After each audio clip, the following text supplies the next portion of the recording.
আজকে Khowai PS case number 75/2023 under section 21B, 25 and 29 NDPS Act আসামি সৌমিত্র কর্মকারকে মাননীয় স্পেশাল জাজ বেদপ্রতিম দেববর্মা মহোদয় 5 বছরের কারাদণ্ডে দণ্ডিত করেন এবং 25,000 টাকা জরিমানা প্রদান করেন।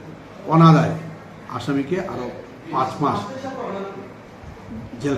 জেল খাটার নির্দেশ দেন।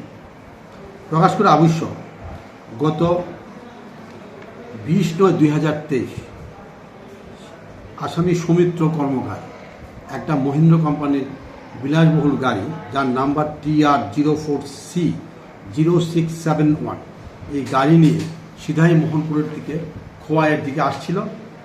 সেটা সিক্রেট ইনফরমেশন পেয়ে খোয়াই থানার তৎকালীন পুলিশ অফিসার যুগল চরণ ত্রিপুরা দৌড়ে স্পটে যায় এবং ওটাকে ধলাবিল নাকা পয়েন্টে আটক করে এবং ইন প্রেজেন্স অফ SDPO এবং আদার পুলিশ অফিসার এই গাড়িকে সিজ করা হয়।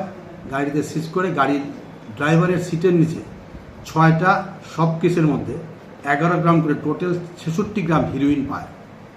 সেই মোতাবেক সোমোটো কমপ্লেন করে যুগলবাবু এবং পরবর্তী সময়ে এই কেসের আয়ও রঞ্জিত সরকার মহোদয় পূর্ণ তদন্ত করে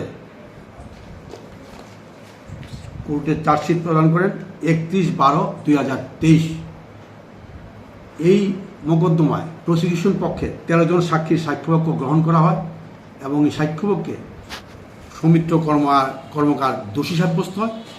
সেই মোতাবেক মাননীয় স্পেশাল জাজ বেদপ্রতিম দেববর্মা মহোদয় বৈধ আসামি সৌমিত্র কর্মকারকে 21B NDPS অ্যাক্টের ধারা মতে 5 বছরের কারাদণ্ড এবং 25,000 টাকা জরিমানা প্রদান করেন।